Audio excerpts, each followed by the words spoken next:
Ayer se conoció por las declaraciones del comandante del ejército en el sentido de que se habría identificado a uno de los supuestos irregulares que habrían participado en la masacre de los 11 militares ecuatorianos en Orellana, en esta emboscada relacionada aparentemente con la minería ilegal. Se llama o se lo conoce como alias el compadre. Y según el jefe militar, esto sería una de las evidencias para atribuir la responsabilidad de esta masacre a este grupo ilegal, el comando de la frontera. Pero también el jefe militar dio a entender que hubo una filtración de información, porque esta operación no solo era conocida por Fuerzas Armadas, sino que estaban involucradas otras instituciones en el tema. ¿Qué podemos analizar de este asunto, este desenlace tan dramático que ahora mismo tiene en luto al país con la muerte de 11 militares ecuatorianos? ¿Cómo llegamos a este punto? ¿Qué es lo que ha pasado? También hay sectores que aseguran que no hubo buena planificación, que se mandó prácticamente a un grupo no muy numeroso de militares a enfrentar una situación tan delicada como la que se vive en esta zona de minería ilegal. Bueno, Licenia, buenos días, un saludo cordial de igual forma a la audiencia, un saludo también para Alexis. Bienvenido. Muchas gracias por la invitación. Yo creo que hay que ser muy prudentes en este momento en tratar de sacar conclusiones anticipadas sobre lo que ha ocurrido. Las declaraciones del comandante general del ejército ponen evidencia de que hay una línea de investigación en donde se podría determinar como uno de los elementos contribuyentes a esta lamentable situación que ha tenido el ejército ecuatoriano y lógicamente el país, es el hecho de una posible filtración de información. Pero esto lógicamente tiene que, a través de las pruebas que se puedan recabar, determinar si así lo fue. Ahora, no quiere decir que no pueda ser posible, porque recordemos que tenemos algunos eventos ya en el pasado, de involucramiento de personal militar, en estos nexos que se han venido dando con organizaciones delincuenciales. El caso, por ejemplo, del personal de Marina que había ocultado parte de una incautación que se realizó en alta mar, en un guardacostas. Recordemos la situación propia del radar de Montecristi, por ejemplo, en donde no tenemos una claridad sobre las responsabilidades, que también hay que recordar que antes de este atentado existió un intento que se dio de corte de señal de radar a través de uno de los cables de señal, en donde se pudo mantener la misma por el backup. Esto yo conozco porque en ese momento yo tenía una función que me permitía acceder a esta información.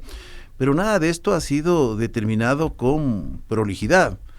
Ahora, también tenemos otros casos menores, pero hay esta posibilidad porque ya se han dado infiltraciones en instituciones no solo de la fuerza pública, el sistema de justicia y todas las vinculaciones que existen también con funcionarios públicos que están en determinadas instituciones que tienen que ver con las operaciones complementarias o de apoyo que se realiza a la gestión en varias áreas, en este caso al control, por ejemplo, de hidrocarburos, al control de minería ilegal a través de la Agencia de Regulación y Control Minero. O los puertos. O los puertos. Entonces, estas posibilidades existen.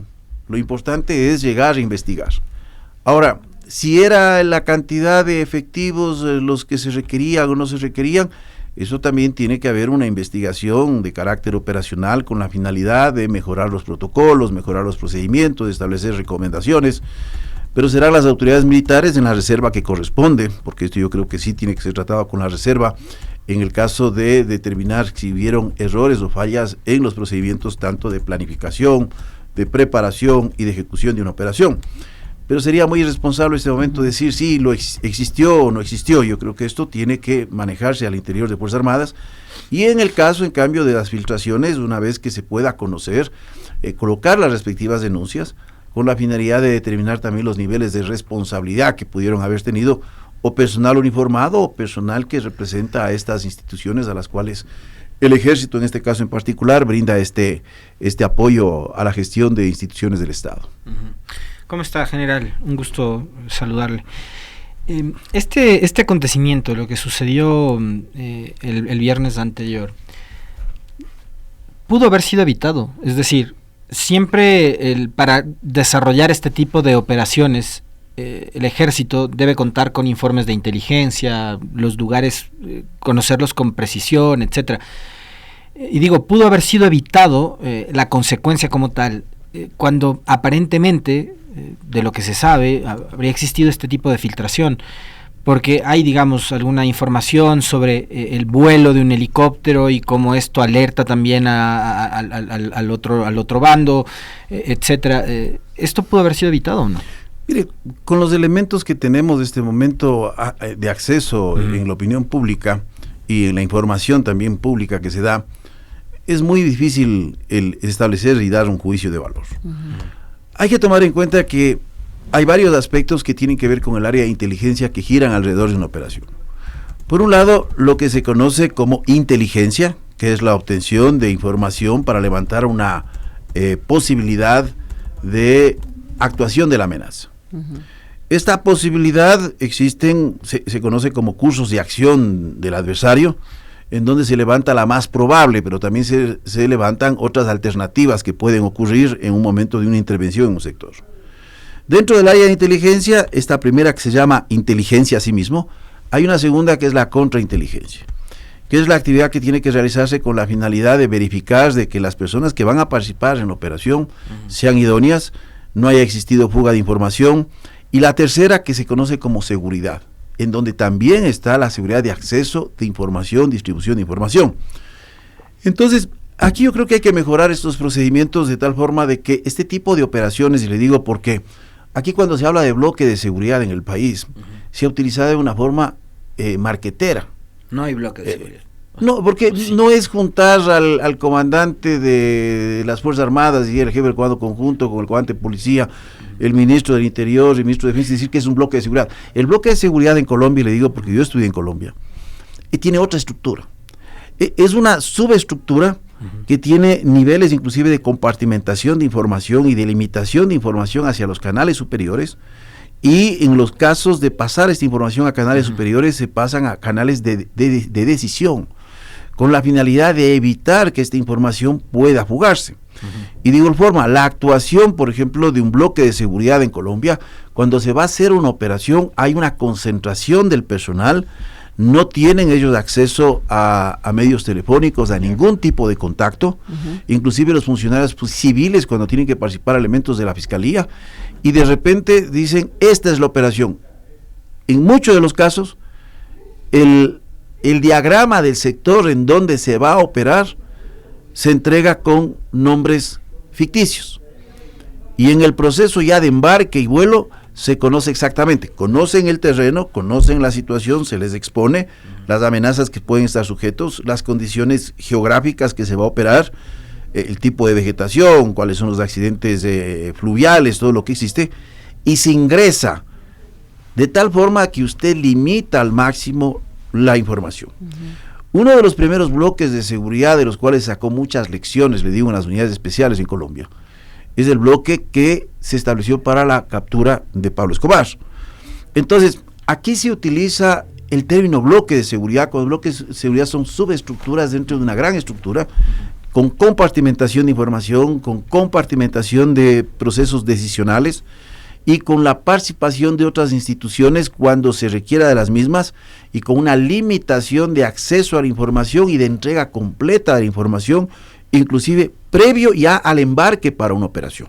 De tal forma de que ahí se resguarda aspectos de contrainteligencia, de posibles filtraciones, y aspectos de seguridad en el manejo de la información. Una cosa que a mí me ha sorprendido, general, es ¿por qué con estas consecuencias y estos hechos tan graves no se ha convocado a una reunión del COSEPE? Es decir, si a mí me preguntan, no sé ustedes, pero yo no tengo una memoria cuándo fue la última vez que se reunió el COSEPE en este país.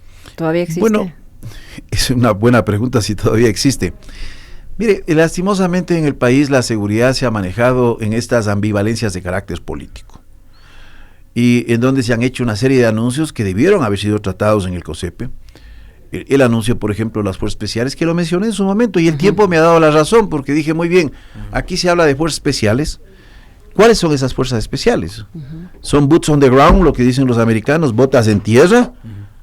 Bueno, tuvo que salir la canciller a hacer una gira para ver quién quiere colocar soldados en el territorio. Primero, que hay que ver en el marco interno, hay que analizar cuáles son esas brechas de capacidad que se presentan y cómo podemos cerrar esas brechas con lo que tenemos en el país. Pero de repente se anuncia, genera el aplauso. Como no se encuentra una respuesta, a alguien se le ocurre la idea maravillosa de que venga el señor Eric Prince, que después de todo lo que hizo se vio que tenía una connotación exclusivamente de marketing político. Eso fue todo, y el señor salió. Lógicamente que eso nos costó. Nunca sabremos cuánto nos costó. Y hoy tenemos una gira internacional, una visita a estos lugares. Mire, y yo les digo con todo respeto a las personas que están al frente del sector seguridad, esto hay que tener experiencia, hay que tener estudios. En un programa de radio se exaltaba la ignorancia. Lo digo porque de mañana lo mencioné, después salí, estaba el ministro del Interior para ser entrevistado, y le decía yo al periodista, mire, en un programa se dice, bueno, no es problema, dice usted no tiene ningún tipo de estudio, y tampoco usted le dice al ministro de Defensa, no tiene ningún tipo de estudio, pero yo también soy periodista, no tengo ningún tipo de estudio, y termina diciendo, bueno, si tuvimos un presidente que era bachiller. Bueno, yo digo que yo no desmerezco a alguien que no tenga un título universitario, porque hay personas que han hecho carrera de vida a través de su experiencia, de su dedicación en servicio a la colectividad. Pero puede asesorarse cosas bien por personas que sí saben. Pues. Pero no se puede exaltar el hecho de no superarse. Entonces se manda un mérito. Se da como un mérito. Entonces yo no creo que nadie de los que nos está escuchando puede sacar en cara de que mi hijo no tiene un título universitario. Qué bueno que mi hijo se quedó de bachiller. Pero si el ministro el ministro Reinberg es bachiller o lo que sea. Pero más allá de eso. Ya, pero puede asesorarse con gente que sí sabe, pues, o rodearse de gente que sepa sobre temas de seguridad. Pues, yo creo que estas personas están en una fase de aprendizaje que le cuesta al país sangre. Claro. Porque a la final el problema que yo veo en este momento no es una falta de voluntad de las Fuerzas Armadas y de la Policía Nacional, con todos los problemas que tiene, los niveles de penetración que pueden existir, la falta de recursos. Es la falta de una visión político-estratégica. Eso es lo que tenemos en el país. Entonces, la política de seguridad ni siquiera se diseña, sino que se anuncia desde la mesa de comunicación. Es decir, los que están en la mesa de comunicación dicen, bueno, ¿y qué hacemos frente a este déficit? Anunciemos esto. ¿Qué les parece esta idea? Fabuloso, pero no se van resolviendo ni los problemas de coyuntura, ni peor los problemas estructurales. General, y eso es grave. Yo allí le quiero hacer una pregunta. En las declaraciones de las autoridades militares respecto a esta emboscada, se reconoce evidentemente que, de ser cierta esa atribución de la responsabilidad de esta masacre a este grupo ilegal Comando de las Fronteras, se está reconociendo que operan en territorio nacional, porque donde se produce este ataque en Alto Punino no es pues una zona estrictamente fronteriza, ¿no? Entonces estamos reconociendo que grupos ilegales de Colombia están operando en territorio nacional. ¿Qué pasa entonces con los controles de las fronteras? ¿Qué pasa entonces con el rol que tenían que ejercer Fuerzas Armadas en estas zonas del país, que se supone es parte de sus responsabilidades? Esto es consecuencia de que están ahora mismo Fuerzas Armadas distribuidas en otras actividades adicionales a las que tradicionalmente tienen que hacer, porque entonces, ¿de qué control del territorio estamos hablando? Claro, en primer lugar, esto de los comandos de la frontera ya se conocía, o sea, esto no es nuevo. Desde las finales del año anterior se conocía que los comandos de la frontera, articulados con estructuras de carácter local, operaban en el sector del río del Punino y en el sector también del río Sardinas. Es decir, hay estos nexos que son muy difíciles de desarticular, porque hay que entender lo siguiente: hay una imbricación, llamemos así, o sea, hay un enlace muy fuerte con los propios elementos de comunidad. Y hagamos una analogía. ¿Qué pasa en Colombia, por ejemplo, con las zonas cocaleras? El cultivador de hoja de coca no se siente delincuente, no se percibe delincuente. Es un agricultor. Su familia tampoco percibe que su esposo o su esposa está trabajando en una actividad delictiva, porque lo que está buscando es un pan para su casa. Son los que menos ganan. Estos no tienen los oropeles de los lujos, de los yates, de los viajes, de las cuentas bancarias. ¿Qué pasa aquí? Hay muchas personas que van como jornaleros, ya sea del sector o de varias partes del país, que buscan engrosar este tipo de posibilidades para sostener a sus familias. ¿Dónde está la riqueza de la extracción ilegal de la minería? Está en otros niveles. Por eso cuando estuve en una reunión recientemente de carácter académico, se decía, mire, desde el 2015 hasta el 2022, ¿cuántos procesos de extinción de dominio se han dado en el Ecuador? 2 procesos que han culminado con éxito. Y decía un oficial de policía que estaba ahí presente, el general Juan Carlos Barragán, y decía, bueno, lo que pasa es que cuando usted va a los cabecillas de los grupos de delincuencia común organizada, que hay que distinguir de los grupos transnacionales, el problema es que usted, ¿qué les va a extinguir de dominio? ¿Las zapatillas Nike? ¿La cadena de oro? Y si alguno tiene una televisión plasma en su casa, no tiene ni cuenta bancaria. Entonces, hay que distinguir estos 2 niveles muy claros, inclusive de un tercer nivel, que son las mafias, que articulan con estos grupos, y donde ahí puede encontrar usted el hilo del sistema sanguíneo del crimen organizado, que es el dinero. Y uno de los casos emblemáticos, porque el problema del país es una politización de la justicia y una judicialización de la política. El caso León de Troya, porque ya nos hemos olvidado en esta sociedad de minutos. Yo no digo que el presidente Lasso estaba involucrado, pero claramente su cuñado tenía nexos con una persona que puede ser que haya conocido o no haya conocido, pero que lo haya utilizado para utilizar sus influencias, cuando una persona que estaba ligada con la mafia albanesa. Este caso, ¿quién lo para? El propio presidente de la República, por actuación de la comandante general de policía. ¿Qué ha pasado en este caso? Nada. De hecho, están archivando la fiscalía está archivando todos los procesos. Lo archivaron porque recuerde usted que cuando subsumieron al caso Encuentro, claro, después de más de 1 año y medio de haber paralizado la investigación, dicen, bueno, ya no hay elementos de juicio para continuar investigando porque se volvió extemporáneo. Entonces el caso Encuentro se centró solo en los casos de corrupción en las empresas públicas. Y después también fue más difícil porque asesinan al señor Cherres. ¿Y dónde está el señor Cherres este rato? 3 metros bajo tierra. ¿Qué tipo de información se va a poder obtener? Pues que estratégicamente ahí se cambió también el delito. Entonces, se cambió el delito estratégicamente. Por eso, mire, yo no pongo ídolos en el país, y peor ídolos con pies de barro, porque aquí de repente se vuelven ídolos cuando atacan a un lado, pero no atacan al otro lado.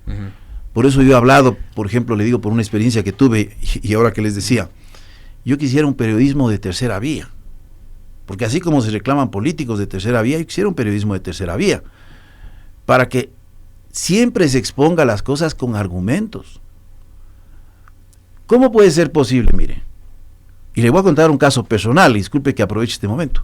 Yo asisto a un evento académico de esta FELILDIS, y a mí se me ataca digitalmente por haber dado la mano a Luisa González. Y yo digo, qué grato que una candidata se haya acercado a un evento en donde habían cerca de 12 o 13 expertos. Renato Mantilla, pero de él no hablaron nada. Daniel Pontón, doctor Córdoba Alarcón, María Dolores Miño, el general Juan Carlos Barragán, Sara Mantilla, el doctor Rocampo del Observatorio de Seguridad Ciudadana. Es decir, varias personas. Yo le diría al presidente Noboa, acérquese a estos grupos de pensamiento, que inclusive tienen un pensamiento diferente, y de las personas que he mencionado han tenido un pensamiento muy diferente sobre la Revolución Ciudadana. Eso es buscar información. Cuando todos piensan igual, nadie está pensando. Entonces le digo, se me atacó, ¿por qué? Por las denuncias, más que denuncias, las observaciones que he hecho a 3 procesos contractuales en el Ministerio de Defensa, que ahí no hay patriotas que salgan a hablar, porque en este país no hubo patriotas que salgan a hablar cuando se quiso vender en calidad de chatarra un material servible, el B-21, a los Estados Unidos para pasarlos a Ucrania, y que tuvimos que pasar el bochorno de haber encontrado una mosquita y un gusano que dijo Rusia, que no era así, y que nos iban a costar la exportación del 23% de banano. Pues hay que tener 2 dedos de frente o mínimo un semestre en relaciones internacionales para darse cuenta de que eso iba a ocurrir. Pero ahí no salen los patriotas. No salieron los patriotas a defender que el presidente anunció que había 2.000 hectáreas, mal asesorado, porque no sé si es el presidente. 2.000 hectáreas que al final se encontraron 7. No salieron los patriotas a defender de que un mercenario iba a dar asesoría de seguridad. Ahí no hubo el patriotismo. Entonces se ve con un ojo, no se ve con el otro. Mire, estos 3 contratos, permítame hacer una síntesis para que sepa la ciudadanía. Yo lo que pido es que se investigue, pero con una justicia politizada y una politización de la justicia, yo veo muy difícil. El primer contrato, mire, es un contrato que se hace por régimen especial, no se hace por el régimen de bienes estratégicos, aduciendo que es gasto corriente, y para eso se designa un representante, el ministro, para que encabece una comisión en donde él designa la comisión y se autodesigna. Ya desde ahí irregular. Se compra una empresa que estaba en proceso de ser declarada contratista incumplido. Si alguien estudia economía de la defensa, sabe que no puede comprar a una empresa que puede ser observada porque se perdería la estandarización de equipos a futuro, o compras futuras o accesorios futuros. Y esto para mencionarlo en forma breve. De ahí viene un segundo contrato. ¿Quién es el representante legal en el segundo contrato? Es el representante, en el segundo contrato de esta empresa, es la misma empresa primera con otro nombre, porque a la final cuando usted ve los registros de Florida, encuentra que tienen la misma dirección, el mismo número de teléfono, el mismo correo electrónico. No es una empresa fabricante, es una distribuidora. ¿Cuándo las Fuerzas Armadas han comprado a distribuidores? Y se pide en el pliego de preguntas de que no se entreguen muestras. Usted va a comprar 22,000 mochilas, 22,000 carpas de dormir, 22,000 tulas, más de 10 millones de dólares en equipo, y le dice, no me entreguen muestras. Claro, quienes piden son los que no fabrican. Y les acepta la comisión. Nunca he visto esto, Alexis. Entonces me parece irregular porque usted, yo le diría al ministro de Defensa, que habló en un programa tratando de, por estas cosas me trataron de indilgar otras cosas. ¿Compraría, señor ministro de Defensa, un carro por catálogo? No, no es cierto. Aquí está comprando usted más de 22,000 equipos, más de 20,000 equipos, de varios tipos. Y el tercer contrato, que es de las cosas más extrañas, el representante legal del segundo contrato es el representante legal de la empresa ecuatoriana que gana ese concurso de gas lacrimógeno, que hace señalética. O sea, el giro de negocio de ellos es señalética y radares estos de velocidad en las vías. Una empresa que se llama Alcolici S.A. Y esta empresa pide que no se, en el pliego de preguntas, que no se le cobre aranceles en el momento de importar. No pueden hacer eso.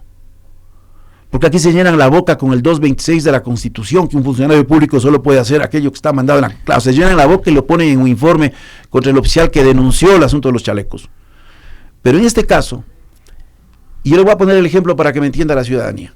Si yo compro papel como Ministerio de Defensa, y lo compro a una empresa Incorporation en Estados Unidos, ese papel no paga aranceles porque yo compré a una representación internacional.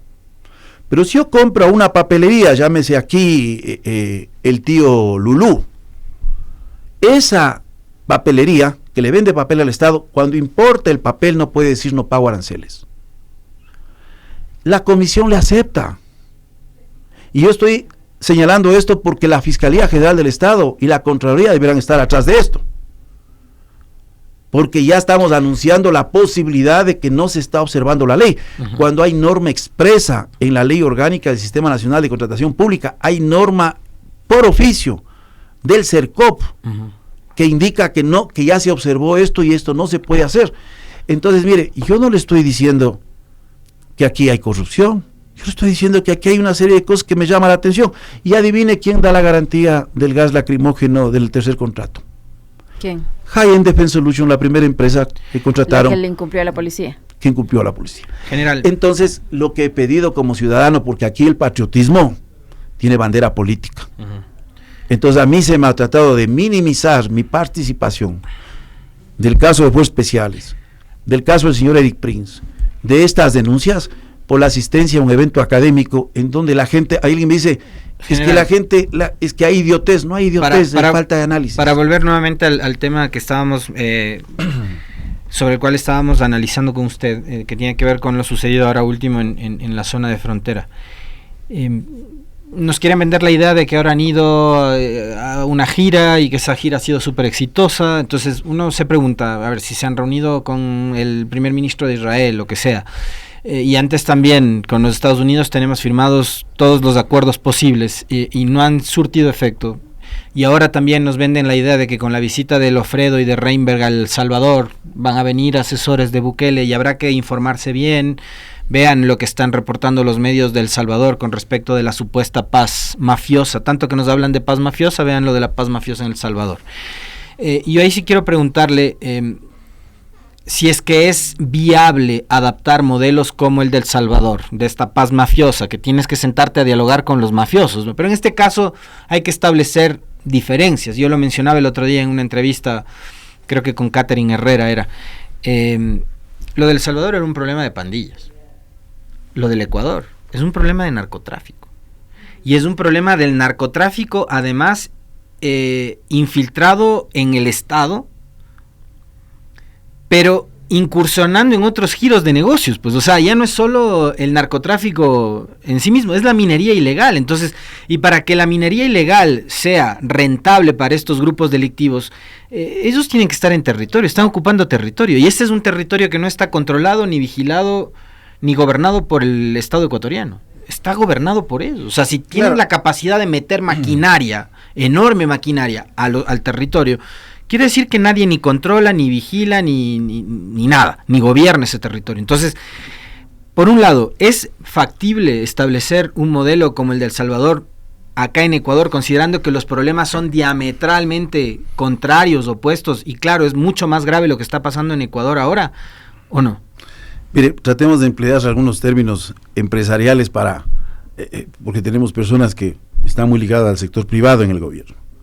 Sí, es lógico que una empresa haga lo que se conoce como el benchmarking. Yo voy a ver las mejores prácticas de otras empresas, pero en el momento de construir una estrategia, lo hago de acuerdo a las propias circunstancias. Entonces aquí tenemos el problema de que hay personas que no tienen estudios ni experiencia, y se ha perdido valioso tiempo. Y esto el presidente tiene que entender, porque mire, lo que yo mencioné antes y que no voy a profundizar, yo no sé si conozca el presidente de la República todos estos detalles de estos 3 contratos, pero lo propio pasa con la política de seguridad, porque aquí en la política de seguridad, como hemos estado supeditados a todo un proceso de carácter electoral y de búsqueda de captación de poder, que es legítimo de cualquiera de las partes, el problema es cuando usted tiene una política que se diseña desde la mesa de comunicación y no se diseña desde la mesa de seguridad, en donde usted busca generar narrativas para generar adhesión y apoyo. Pero eso va generando vacíos. Entonces, estos elementos, le digo, tienen que ser considerados ya por el gobierno, sabiendo que tiene 4 años por delante. Este va a ser un gobierno de 5 años y medio prácticamente, en donde ya ha pasado casi 1 año y medio, y en donde la ciudadanía demanda respuestas. Entonces, copiar un modelo no es la solución, pero tampoco yo hago de menos el hecho de que usted tenga una experiencia de visitar, por ejemplo, estos sitios. El fenómeno de seguridad de El Salvador es totalmente diferente a lo que ocurre en el país. Así es. Solo veamos las dimensiones territoriales. La densidad demográfica en El Salvador es muy alta en términos de sus dimensiones territoriales. Hablamos de un país, si mal no recuerdo, sobre los 6 millones de habitantes, una dimensión territorial que prácticamente equivale a una de nuestras provincias costeras. Entonces es un país muy urbano, ya vemos así. Y es un país que no está supeditado a un problema de narcotráfico desde las fronteras, sino de un sitio de paso. Entonces esto también hay que distinguir. Y el hecho de que las famosas estructuras pandilleras se forman como un proceso que viene desde una guerra civil, desde una salida de migrantes salvadoreños, de una incapacidad de adaptación, de la conformación de estructuras delictivas de los Estados Unidos y de una expulsión masiva. Entonces son procesos diferentes. Se puede aprender, se aprende, hay que extrapolar eso. Copiar modelos. Ahora, los anuncios nos siguen matando. Mire, yo he escuchado esto de personas que estuvieron en el gobierno de Lasso, pero yo les recuerdo a estas personas que el gobierno de Lasso es el que nos presentó los peores indicadores de seguridad en términos de degradación. En 2021, solo veamos en términos de extorsiones, teníamos 1.600 extorsiones. Ya 2021 es alto, porque recordemos que esto comienza a crecer en 2019, 2020. Estamos hablando de cerca de 800 en promedio. Pero del 2021 al 2022 pasamos a 5.700 extorsiones. Y del 2022 al 2023 pasamos a sobre las 21.000 extorsiones, cerca de 21.000. Y cuando entrega Lasso el gobierno, nos entrega prácticamente en 23.000. Ese es el éxito que tuvimos en el gobierno de Lasso. Eso es lo que se exalta del éxito de la política del gobierno de Lasso. Haber recibido con 1.600 extorsiones y haber entregado con 23.000, o solo queremos ver los datos que queremos ver. Y no se diga en términos de homicidios, que no vamos a hablar, porque a la final terminamos en el año 2023 siendo el país más violento de toda Latinoamérica y de todo el hemisferio. Por encima de 8.000 muertes violentas. Claro. Y ahora vamos por 3.400 en lo que va del año. Sí, hoy posiblemente estaremos bordeando los 10.000 muertos. Hay otros indicadores que pueden ser positivos, hay que leerlos estos críticamente. Hay una captura en toneladas de droga que ha disminuido, pero esto no quiere decir que disminuye el esfuerzo. Puede ser también el efecto disuasivo. Entonces, todos hay que leer con ojo crítico, hay que analizar una serie de datos.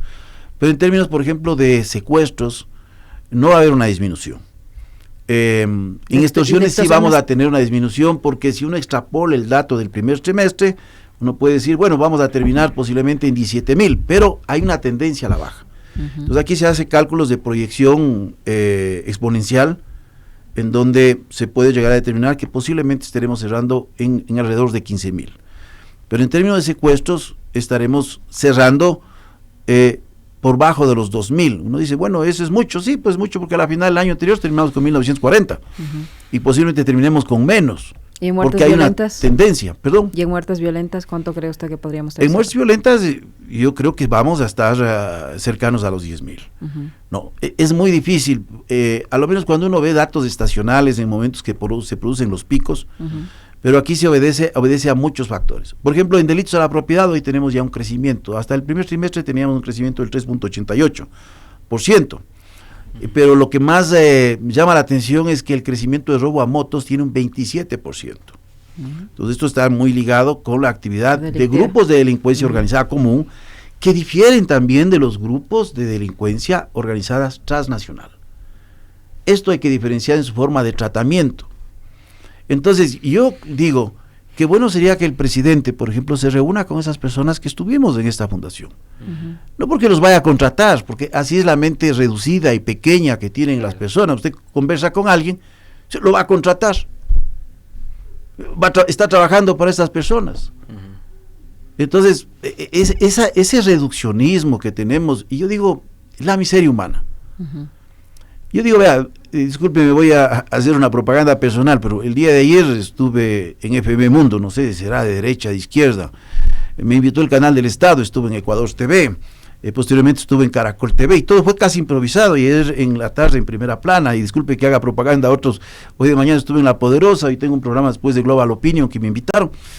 Entonces, a mí me agrada que medios que tengan visiones o líneas periodísticas diferentes me inviten, porque yo trato de exponer argumentos, y cuando alguien quiere rebatir a alguien, no se puede rebatir por una foto, el contraargumento, porque de todo lo que he dicho, de los que acostumbran a lanzar piedras digitales, díganme cuál es el contraargumento.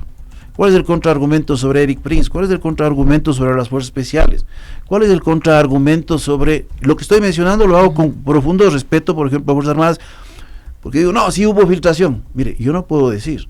Si el comandante del ejército lo menciona, habrá que ver que se determine de dónde viene esta filtración, si ha existido. Entonces estos temas hay que manejarlos con profunda responsabilidad. Yo creo que ya es hora de dejar que la política de seguridad se configure, se manipule en la mesa de comunicación, porque la política de seguridad tiene que ser pública, como yo he dicho acá varias veces. General, hasta ahora no conocemos. General, las autoridades militares han anunciado el envío de fuerzas especiales a la zona de Orellana tras la masacre de los 11 militares. Además de ese envío de fuerzas especiales, ¿qué otra acción deberían tomar para evitar que esto se repita? Tomando en cuenta que, como usted lo ha dicho, comandos de la frontera, entre otros grupos ilegales, ya están en esos territorios desde hace mucho tiempo. Además que las zonas donde se produce la minería ilegal no son nuevas, se conocen desde hace mucho tiempo. Es más, de hecho, constan en una especie de catastro de registro minero, donde se establecen geográficamente dónde están ubicadas. Esto le hablo del año 2020 hasta acá, 5 años. Obviamente eso debe haber crecido, se debe haber expandido, pero no es desconocido por las autoridades. ¿Qué deben hacer? Además del envío puntual de tropas especiales o de fuerzas especiales a esta zona para evitar una nueva masacre y para tratar de retomar el control de ese territorio. Bueno, podríamos mencionar varias acciones que pueden darse desde el sector militar, pero yo le digo, aquí hay una cosa que es muy importante. El trabajar en estas operaciones interagenciales se requiere también una corresponsabilidad de las agencias y ministerios que dan las autorizaciones para estas concesiones mineras, de las cuales permiten derivar justamente en el mal uso de estas zonas. Recordemos que me parece que es entre el 2019 a la presente se han dado más de 600 concesiones. Y especialmente también hay que tomar en cuenta las concesiones mineras que se dan en sectores de afluentes, que generan contaminación y otros problemas de carácter ambiental. Ahora, yo le digo, más allá de la coyuntura, a mí me da profunda pena que no se haya asumido el proceso de transformación en el ejército en su momento cuando se pidió. Y se habló de transformación, sí, política, sí, porque no había una política proactiva. Mire lo que hablábamos en ese momento, el tener unidades de asalto aéreo con operaciones de soga rápida. No tenemos un solo helicóptero con operación de soga rápida. Y esto lo traje desde Colombia. Cuando ya tuve la oportunidad de visitar como comandante general del ejército, les dije, miren, allá todas las unidades tienen capacitación especial. La artillería, los blindados, la infantería, no solo las fuerzas especiales. Y se hace estas operaciones. Hay el curso de soga rápida que dura como 15 días, pero hay que comprar los equipos y hay que operar esto. Porque eso genera capacidad de infiltración mucho más rápida y mucho más eficiente. Por ejemplo, el tener los cursos que se hace con los soldados, espero que no se haya eliminado el curso de Jaguares, porque miren, en Colombia se tomó una decisión, casi la mayoría puede acceder ya al curso de lanceros, tropa y oficiales, entonces usted tiene que cerca del 70-80% con esas capacidades, entonces no tiene nichos, usted tiene el desarrollo de capacidades mucho más abiertas.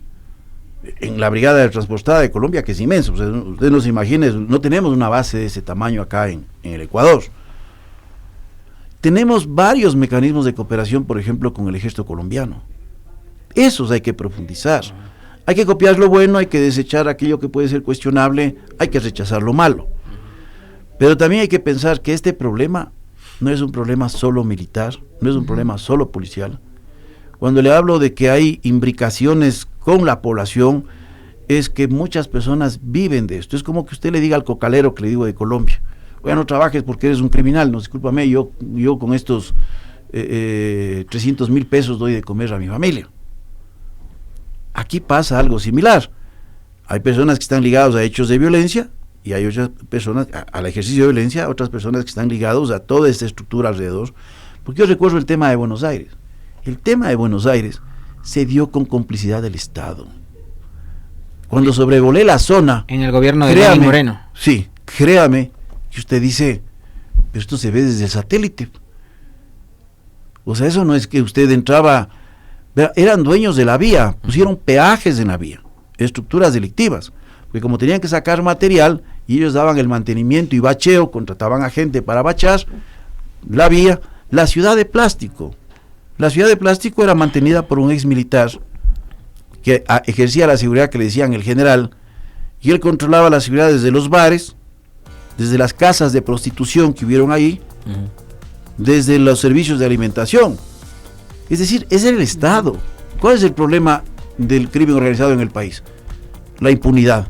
Dígame cuántos han sido determinados su responsabilidad de niveles decisionales de gobierno, del gobierno de Imbabura, de las agencias de regulación y de personas que se fueron a configurar, porque es impresionante lo que se ve.